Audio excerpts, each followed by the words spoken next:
Trazer para dentro do culto shofar, aquela trombeta, né, que toca o shofar para começar o culto, que era usada em Israel para chamar as congregações. Essa promessa não é para mim. Essa promessa não é para os apóstolos da nossa geração. Essa promessa é para Pedro, Tiago, João, aquele pessoal lá da Bíblia.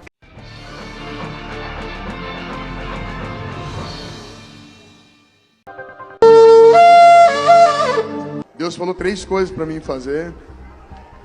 Deus me disse: tu vai lá, tu leva um cordeiro para ele, me perdoe a ousadia, pelo bom trabalho que você tem feito para o reino. O Senhor se agrada, está aprovado. O Senhor falou: mas você vai levar um shofar para ele, vai derramar na cabeça dele um óleo e vai o consagrar apóstolo. Eu falei: pai, só se o Senhor falar com ele, tá? Porque eu entendo a autoridade, você é um general de Deus. Agora eu te pergunto, meu general, é de Deus? Eu estou de joelho dobrado.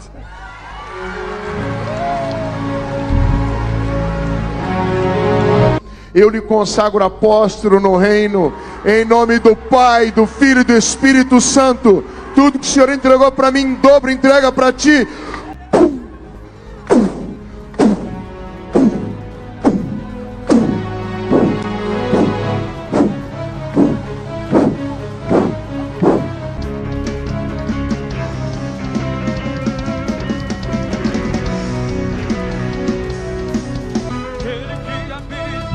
Eu reconheço como um general, um tremendo general no reino.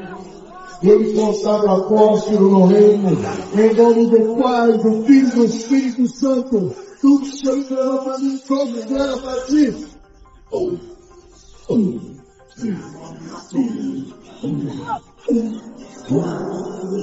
E toda essa judaização, quem é que faz isso? Os apóstolos brasileiros. E aí o que é que eles fazem? Reúnem caravanas e mais caravanas para visitar Israel, levar o povo para visitar Israel. E lá em Israel eles fazem um tour e levam para o Monte do Calvário, levam para ver a sepultura de Jesus, vão batizar gente no Rio Jordão, azeite de oliveira do Monte das Oliveiras, a terra do Monte Sinai, e tudo pago naturalmente, não é? Naturalmente, para você ir numa viagem dessa, você vai pagar. Então, há quem diga, há quem acuse, eu cito no livro a fonte, inclusive, de que isso nada mais é do que um grande comércio de turismo a Israel, de pessoas que acabam recebendo, ganhando muito dinheiro com esse tipo de coisa. Mas quem é responsável pela judaização da igreja no Brasil hoje são exatamente esses apóstolos. Você vai ver como eles ligam essa questão judaica ao ministério apostólico. Outra característica deles, que eles usam muito, é o modelo G12 de discipulado, que teve início com César Castelhano, aqui da América Latina, que disse que Deus lhe apareceu, Jesus lhe apareceu numa visão, dizendo que a igreja nunca entendeu como ele queria, e que o que ele queria era que o discipulado fosse feito em grupos de 12. Jesus disse a Castelhano isso, né? Por isso que, Castelhano, eu escolhi 12 apóstolos. Então, isso quer dizer alguma coisa. Eu queria que vocês fizessem grupos de 12 de discipulado. E a pergunta é porque Jesus levou 2000 anos para dizer isso a Castelhano, né? Podia ter dito já no primeiro século, né? E aí o G12, ele é usado dentro do movimento apostólico como meio de formação, inclusive, de novos apóstolos. O René Terranova emprega esse método para treinar novos apóstolos, preparar novos apóstolos. É uma maneira de discipulado que exige submissão absoluta, total entrega ao líder. Você não pode casar se o líder não der permissão. Estou exagerando, mas é alguma coisa nesse sentido. Outra característica que eu percebi é a quantidade de falsas profecias. No livro de Deuteronômio está dizendo que o profeta se conhece por 2 coisas. Deuteronômio 13 e Deuteronômio 18. Moisés diz: se alguém profetizar e não se cumprir, então esse é falso profeta, tem que ser apedrejado. E na outra passagem Moisés disse assim: se alguém profetizar e acontecer, e aí o profeta disser, vamos adorar outros deuses, é falso profeta, tem que ser apedrejado.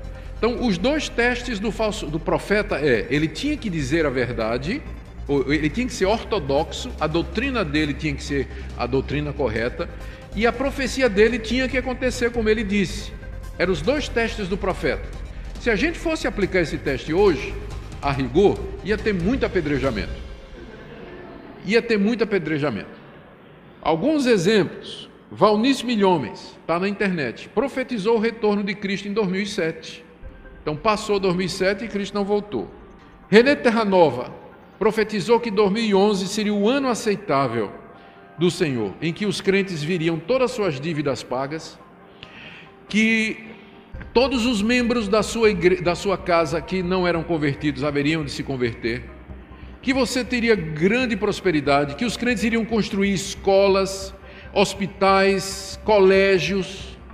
O ano de 2011 passou e nada disso aconteceu. Profetisas como Cindy Jacobs profetizaram que em 2011 o PIB do Brasil seria 6 vezes maior que dos Estados Unidos, que o Brasil, pena que é uma falsa profetisa, né? Que o Brasil enviaria mais missionários do que todo o resto do mundo, que o Brasil iria prosperar financeiramente, a dívida externa e interna. Colégio, para fazer parte do colégio apostólico. O colégio apostólico tem só 12 vagas. O apóstolo Paulo, por exemplo, não fez parte. Então, o colégio apostólico mesmo é um clube, é uma turma de apenas 12 vagas. Quando o Judas morreu, então foi eleito um para tomar o lugar de Judas, porque quando Judas morreu, não, deixa eu consertar a besteira que eu falei aqui. O Judas não foi substituído porque ele morreu, ele foi substituído porque ele caiu, porque ele pecou, porque ele, mesmo que ele tivesse vivo, ia ter o sorteio, porque o Judas abandonou essa cadeira. Então, tanto é que no capítulo 12, quando acontece a morte do próximo apóstolo, ele foi martirizado, o Tiago, ao fio da espada, ninguém escolhe o outro apóstolo. E ele era um apóstolo mais importante que o Judas. Mas não é escolhido o outro para tomar a cadeira de Tiago. Por quê? Porque o Tiago não caiu, ele morreu. Então todas as promessas daquela cadeira são alusivas a ele. Ele vai receber. Lembra quando Jesus disse: na ressurreição haverão 12 tronos, e vocês que me deixaram tudo me seguindo, sentaram lá para julgar as 12 tribos, não sei o que lá. Essa promessa não é para mim. Essa promessa não é para os apóstolos da nossa geração. Essa promessa é para Pedro, Tiago, João, aquele pessoal lá da Bíblia, os 12 discípulos de Jesus. Então, o colégio apostólico só tem 12.